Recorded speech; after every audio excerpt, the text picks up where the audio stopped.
कि वेद मेरा भेद है, मैं ना मिलूं वेदन के माही, और जौन वेद से मैं मिलूं, ये वेद जानते नहीं।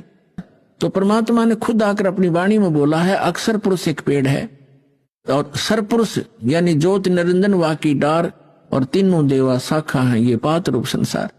जीवन, मनुष्य जीवन का उद्देश्य केवल मोक्ष कराना है, या कोठी बनाना, बंगले बनाना, कार खरीद कर रख देना, ये नहीं है। ये तो एडिशनल है, बाई प्रोडक्ट है भक्ति का, जो दास आपको भक्ति देगा परमात्मा की दी हुई। इस साधना से आप जो सुख वैसे सारा जीवन खोजने में लगे रहते हो, प्राप्त करने में, वो नहीं मिलते। तो इस भक्ति का वो बाई प्रोडक्ट है, वो तो आपको वैसे ही मिलेंगे। कहते हैं दिल्ली के बादशाह अपना राज त्याग कर भिक्षा मांगने के लिए फल पत्ते तोड़ तोड़ कर खाते थे। रोटी मिल जाती है टाइम पर, फिर उसके बाद बकवाद सोचता है मन, बड़ी कोठी बनाऊं, बड़ी कार लूं, हैं, और बैंक बैलेंस बना दूं। बैंक बैलेंस बनाना था भक्ति का और धर्म का, वो हम भूल गए। तो उसको बताने के लिए परमात्मा थे। जो प्रकरण चल रहा है उस पर चलते। अब इसमें ये सिद्ध हो गया कि कबीर परमात्मा जब बालक रूप में आए, उनके शिशु रूप में प्रगट परमात्मा की परवरिश की लीला कंवारी गायों से हुई। ये तो प्रमाण हुआ कबीर सागर में, ये कोई आज का लिखा हुआ नहीं है। 600 वर्ष पहले जो परमात्मा आए थे उसी समय आदरणीय धर्मदास साहिब जी का लिखा हुआ है, और कबीर पंथियों के द्वारा सुरक्षित है। अब हम आपको दिखाते हैं वेद क्या बताते हैं परमात्मा के विषय में, वो कैसी लीला करता है।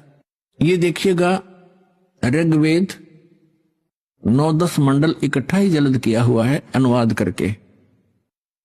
अब प्रकाशक हैं सार्वदेशिक कार्य प्रतिनिधि सभा, महर्षि दयानंद भवन, रामलीला मैदान, नई दिल्ली। अब ये एक कमाल की बात एक और देखना पुण्यात्माओं, आपके ऊपर कैसी मेहर है भगवान की।